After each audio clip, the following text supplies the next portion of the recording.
We have an energy crisis in Europe. What's happening? Company after company is now wanting to migrate. Why? Because energy costs are soaring. Yeah. Where are they migrating to? East Asia, where they subsidize energy. Yeah. Because this is a war of cost of production. Let's make no mistake, we're in a global economic war. And the winners are the countries that subsidize the core costs of production. So when CEB loses money, companies in Sri Lanka gain. Okay, people gain. So we have this very mechanical approach to everything. We say, oh, they're losing money.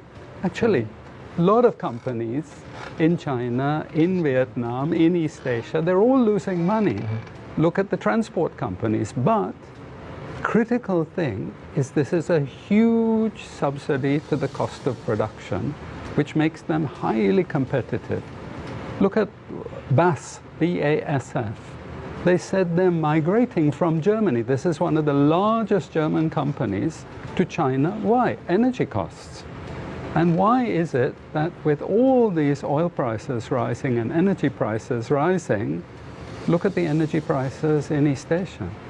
They didn't rise very much. They rose for us. They rose for the Europeans. They rose for the Americans who produce the energy.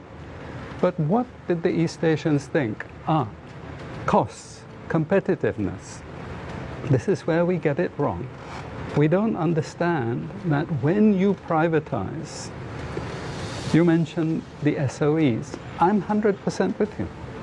You know, a lot of them are corrupt and there to serve the interests of various politicians. But what about the strategic industries?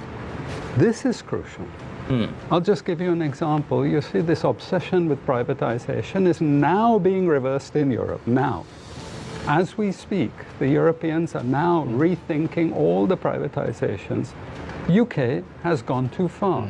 I'll just give one example. It's a very simple one. The British government privatized the airports. They privatized it and sold it to British Airports Authority, a monopoly. It's a monopoly. It controls 7 of the 8 largest airports.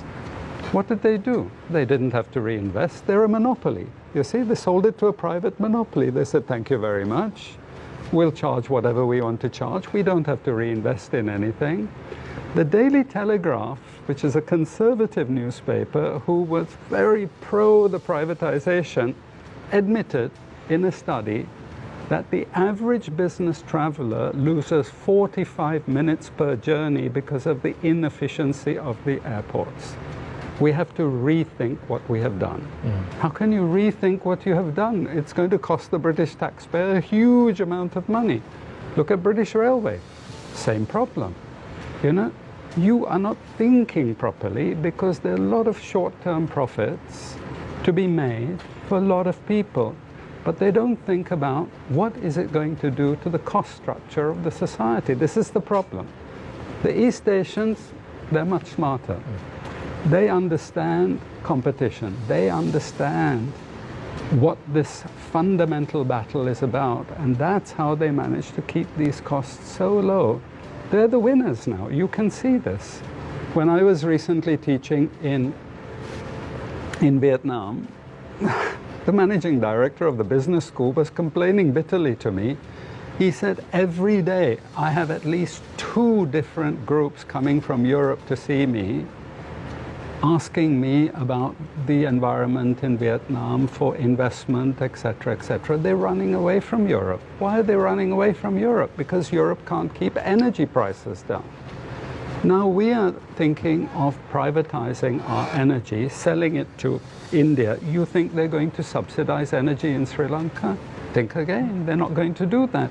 We're going to destroy the cost base of the country. Why? Because we're saying, you know, this sacred thing, oh, they'll come and invest and so on.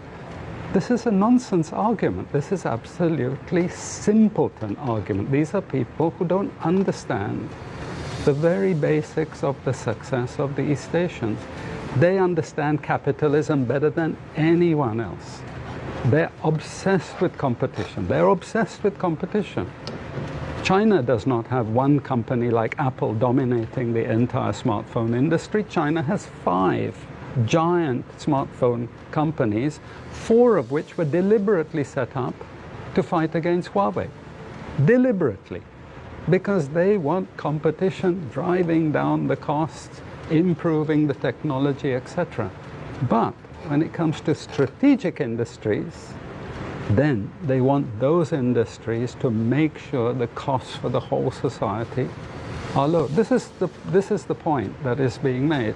Now, my experience is that governments are encouraged not to invest in industries like electricity, like water, etc., so that one day the pressure will be so great for the privatization of these things. But we're not thinking smart, you know? It's just like, I'm sorry, I'm a broken record, but it's like we privatized NDB.